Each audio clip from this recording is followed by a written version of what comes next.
ॐ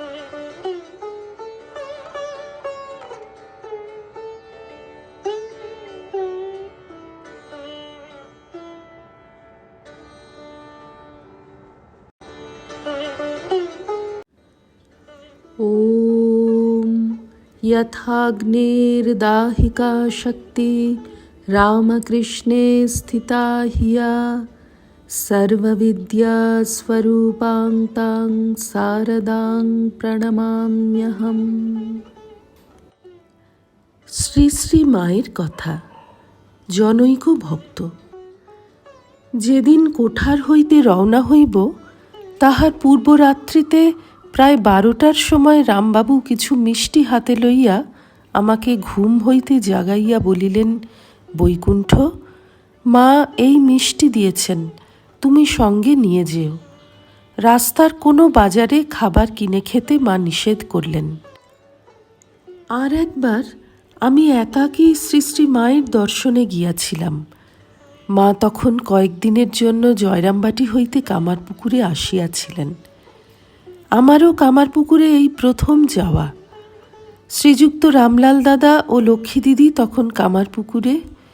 প্রথম দিন রামলাল দাদা ও আমি বারান্দায় খাইতে বসিয়াছি। মা মাঝে মাঝে আমাদিগকে পরিবেশন করিতেছিলেন এবং আমাকে বলিতেছিলেন, বৈকুণ্ঠ, সমস্ত খেও, পাতে কিছু ফেলো না।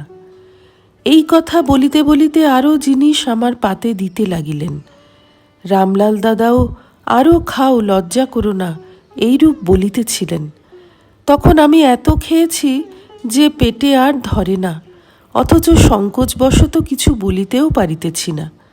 রামলাল দাদার এই কথা শুনিয়া মা বলিলেন, থাক, ও খ্যাপা ছেলে, যা খেয়েছে খেয়েছে, আর কিছু বলো না।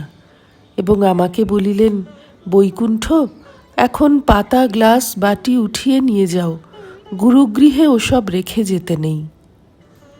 দ্বিতীয় দিন যখন প্রণাম করিতে যাই তখন মা জিজ্ঞাসা করিলেন, তুমি বাড়ি যাচ্ছ কবে?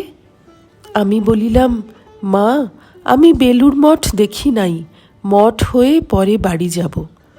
তাহাতে মা বলিলেন, এখন মঠে গিয়ে কাজ নেই, তুমি আজই বাড়ি যাও। আমি বলিলাম, মা, এত দূর এসেছি, একবার মঠে না গিয়ে এখন বাড়ি ফিরছি না।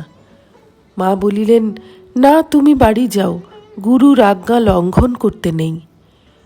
এই কথার পর আমি আর কোনো আপত্তি করিলাম না, কিন্তু মনে মনে ভাবিয়া রাখিলাম, এখান হইতে সরিতে পারিলেই মঠে যাইব, তখন আর মা জানিতে পারিবেন না।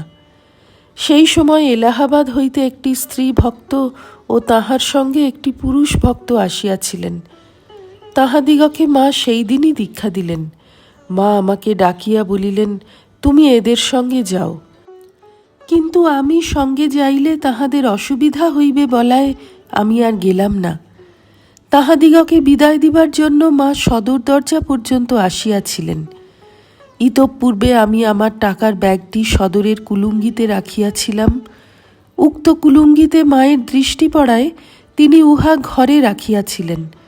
তারপর লক্ষ্মী দিদিকে দিয়া আমাকে জিজ্ঞাসা করিয়া পাঠাইলেন, বৈকুণ্ঠ তার টাকার ব্যাগ কি করলে? এই কথা শুনিয়া আমি সেখানে খুঁজিতে যাইয়া উহা পাইলাম না দেখিয়া লক্ষ্মী দিদি গিয়া মাকে এই সংবাদ জানাইলেন। মা আমাকে ডাকাইয়া বলিলেন, এত অসাবধান হলে কি সংসার চলে? এইটুকু সাবধানতা যার নেই সে আবার কিসের সংসার করবে? তোমার টাকার ব্যাগ আমার কাছে আছে, তুমি তাদের সঙ্গে গেলে না কেন? আমি কারণ বলায় মা তাহাদের প্রতি বিরক্তি প্রকাশ করিলেন। আমি মাকে বলিলাম, আপনি সেজন্য এত ব্যস্ত হচ্ছেন কেন? আমি একটা লোক ঠিক করে কাল যাব। মা এই কথা শুনিয়া নিজের ঘরে গেলেন। শ্রী রামকৃষ্ণার্পণমস্তু।